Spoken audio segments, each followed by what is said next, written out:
ओम श्री परमात्मने नमः. सर्वांना नमस्कार. आज आपण श्रीमद भगवद्गीतेचा 6वा अध्याय आत्मसंयम योग याचा थोडक्यात सारांश बघणार आहोत. मागील 5व्या अध्यायात आपण बघितले की भगवंतांनी कर्मसन्यासापेक्षा कर्मयोगाच्या श्रेष्ठतेचे प्रतिपादन केले आहे. तसेच दोन्ही साधनांचे स्वरूप, त्याची पद्धती, त्यांचे फळ याचेही कथन केले आहे. परंतु दोन्हींपैकी कोणते साधन केले पाहिजे हे अजूनही अर्जुनाला भगवंतांनी स्पष्ट शब्दात सांगितले नाही. तसेच ध्यानयोगाचेही सविस्तरपणे वर्णन आले नाही. भगवंत अर्जुनाला भक्तियुक्त कर्मयोगासाठी प्रवृत्त करण्यासाठी तसेच ध्यानयोग विस्तृतपणे सांगण्यासाठी अर्जुनाला या अध्यायात म्हणतात, जो मनुष्य कर्मफळांचा आश्रय न घेता कर्तव्य कर्मे करतो तो संन्यासी व योगी होय. ज्याने अग्नीचा त्याग केला आहे पण सर्व क्रियांच्या बाबत कर्तेपणाच्या अभिमानाचा त्याग तसेच ममता, आसक्ती, देहाभिमान यांचा त्याग केला नसेल तर तो संन्यासी होत नाही. आणि ज्याने सर्व क्रियांचा त्याग करून ध्यान लावले आहे परंतु ज्याच्या अंतःकरणामध्ये अहंता, ममता, राग, द्वेष, कामना इत्यादी दोष उरलेले आहेत तोही योगी नव्हे. हे अर्जुना, ज्याला संन्यास म्हणतात तोच योग आहे. कारण सांख्ययोगी ज्या परब्रह्म परमात्म्याला प्राप्त करून घेतो त्यालाच कर्मयोगी सुद्धा प्राप्त करून घेतो. संकल्पांचा पूर्णपणे त्याग केल्याशिवाय चित्ताचा परमेश्वराशी संयोग होत नाही. जेव्हा साधक कर्मांच्याबद्दल आणि विषयांबद्दल आसक्तीरहित होऊन संपूर्ण संकल्पांचा त्याग करतो तेव्हाच तो योगारूढ होतो. कर्मयोगावर आरूढ होण्याची इच्छा करणाऱ्या मनुष्याला कर्मयोगाची प्राप्ती होण्यासाठी निष्काम कर्म करणे हाच हेतू सांगितला आहे. जो साधक इंद्रियांच्या भोगात किंवा कर्मातही आसक्त होत नाही, सर्व संकल्पांचा ज्याने त्याग केला आहे अशा मनुष्याला योगारूढ असे म्हणतात. प्रत्येकाने स्वतःचा या संसार समुद्रातून उद्धार करून घ्यावा आणि स्वतःला अधोगतीला जाऊ देऊ नये.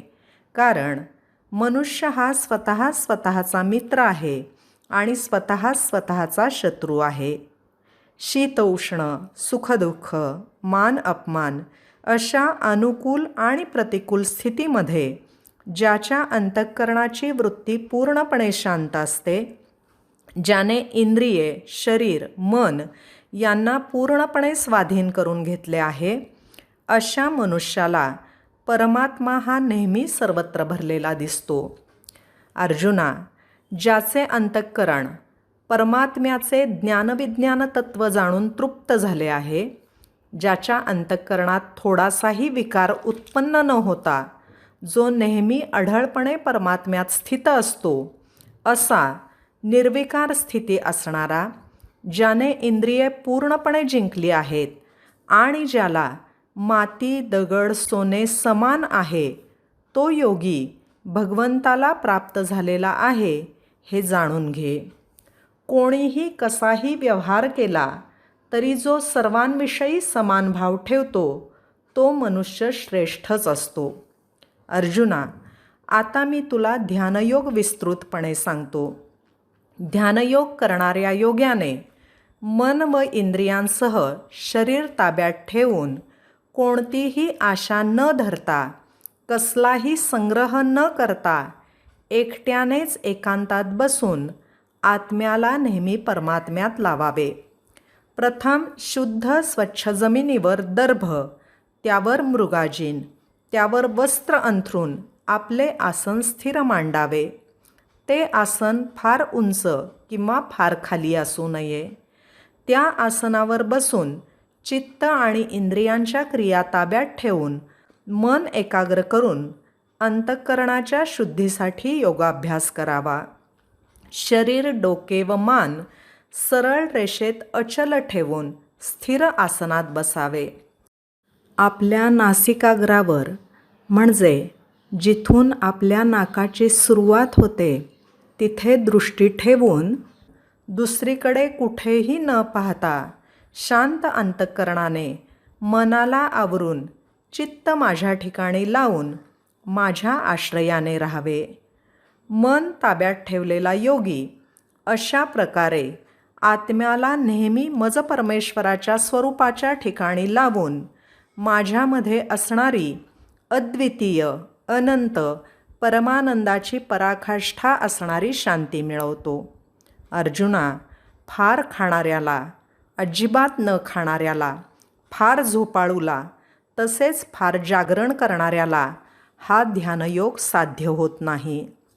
ध्यानयोग करता करता जेव्हा योग्याचे पूर्णपणे ताब्यात आणलेले चित्त परमात्म्यात स्थिर होते, सर्व भोगांची इच्छा नाहीशी होते, तेव्हा त्याने ध्यानयोगाची अंतिम स्थिती प्राप्त करून घेतली आहे असे म्हणतात. असा मनुष्य योगयुक्त म्हटला जातो. ज्याप्रमाणे वारा नसेल तर दिव्याची ज्योत जशी हलत नाही, स्थिर राहते, त्याप्रमाणेच परमात्म्याच्या ध्यानात मग्न झालेल्या ध्यानयोग्याचे चित्त स्थिर असते. असे ध्यानयोगाच्या अभ्यासाने नियमन केलेले चित्त ज्या स्थितीत शांत होते आणि परमात्म्याच्या ध्यानामुळे शुद्ध झालेल्या सूक्ष्म बुद्धीने परमात्म्यामध्ये साधकाची अचल स्थिती होते, अशा प्रकारे नित्यनियमित ध्यान करता करता स्वतःचे अस्तित्व ब्रह्मापासून अभिन्न होते, सर्व काही ब्रह्मच बनून जाते आणि साधकाला परमात्म्याचा खराखुरा साक्षात्कार होतो. असा साधक कोणत्याही कारणाने परमात्म्यापासून वेगळा होत नाही. परमात्म प्राप्तीच्या लाभापुढे त्याला इतर सर्व सुखसाधने तुच्छ वाटतात. कितीही मोठे दुःख आले तरी तो विचलित होत नाही. आपल्या स्थितीमध्ये पूर्णपणे अढळ व अचल राहतो. असा हा योग जाणून घेऊन तो न कंटाळता धैर्य आणि उत्साहयुक्त चित्ताने निश्चयाने केला पाहिजे.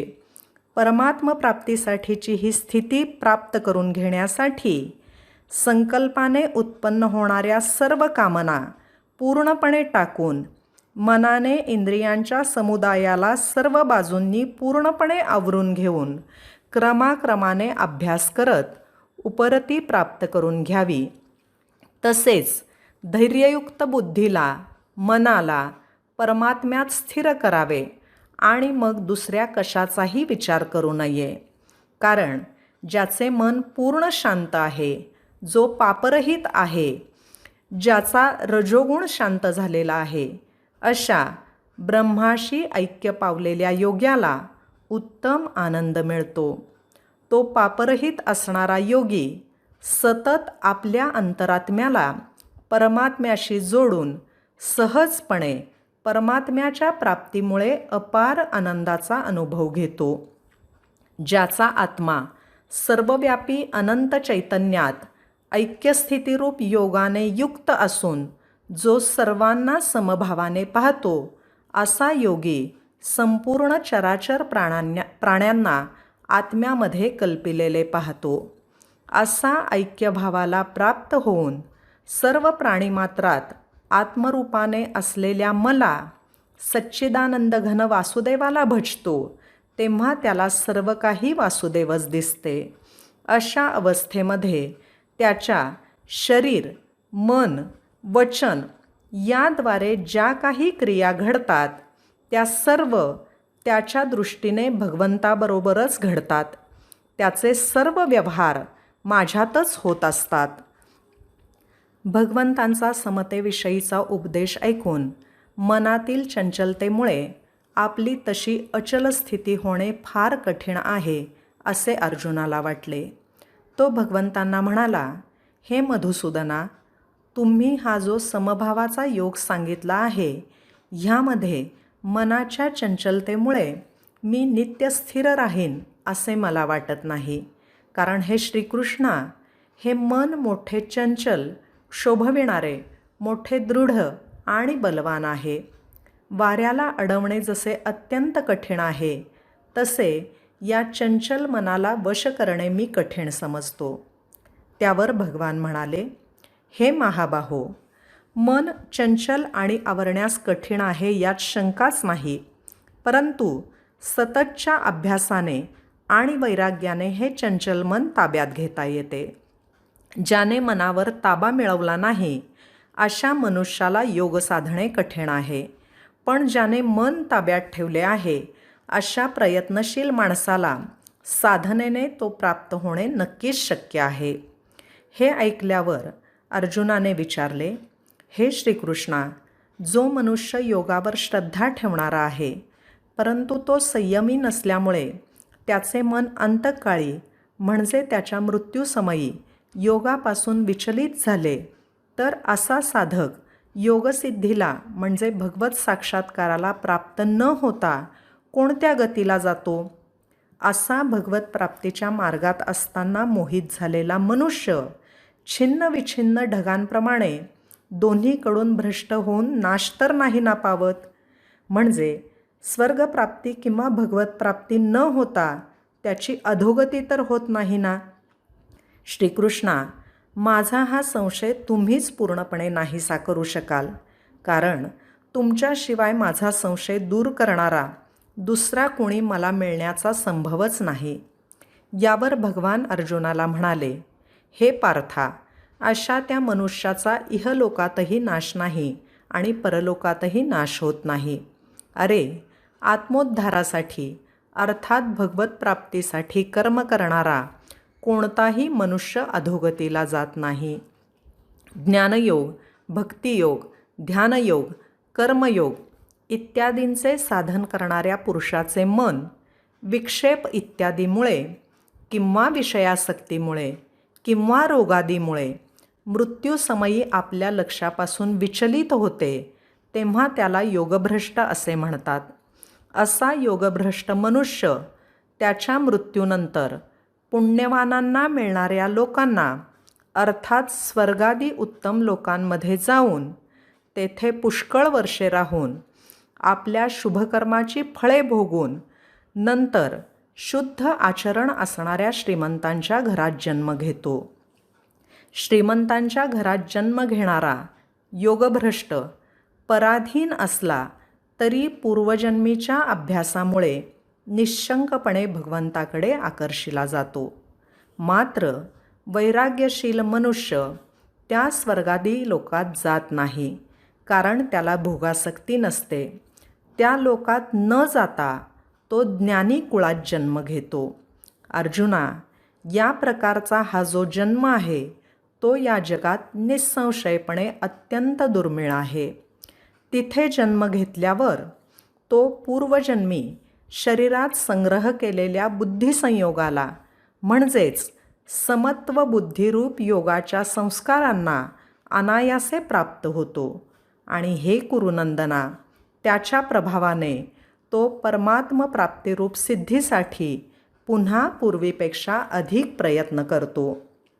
जो योगाबद्दल श्रद्धा बाळगतो, योग प्राप्त करून घेण्याचा प्रयत्न करतो, तो मनुष्य वेदाने सांगितलेल्या सकाम कर्माच्या फलस्वरूप भोगजन्य सुखांना या लोकातून तसेच परलोकातून ओलांडून जातो. मग जन्मोजन्मी योगाभ्यास करणारा योगभ्रष्ट पुरुष ते ओलांडेल यात शंकाच नाही. परंतु प्रयत्नपूर्वक अभ्यास करणारा योगी तर मागील अनेक जन्मांच्या संस्कारांच्या जोरावर याच जन्मात पूर्ण सिद्धी मिळवून सर्व पापांपासून मुक्त होऊन तत्काळ परमगतीला प्राप्त होतो. ज्ञानयोग, ध्यानयोग, भक्तियोग आणि कर्मयोग इत्यादीपैकी कोणत्याही योगसाधनेने समत्व योगास प्राप्त करून घेतलेला योगी तपस्वी लोकांपेक्षा श्रेष्ठ आहे.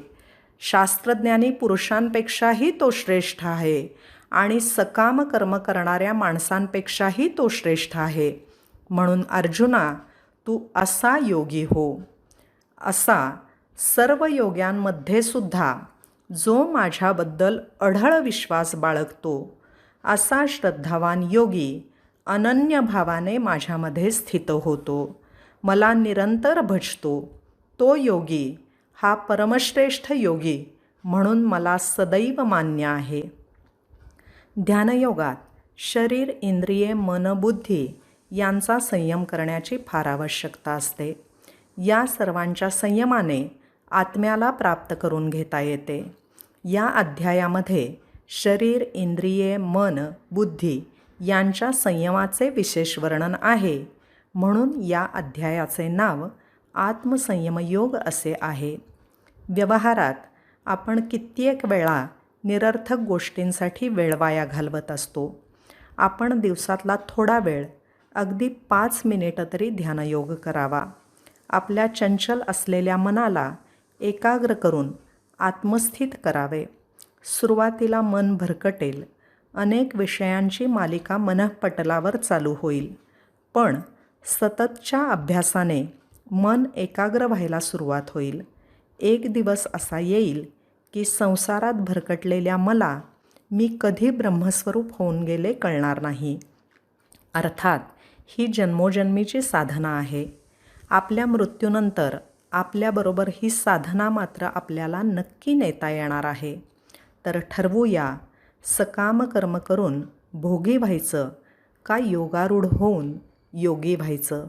श्रीकृष्णार्पणमस्तु.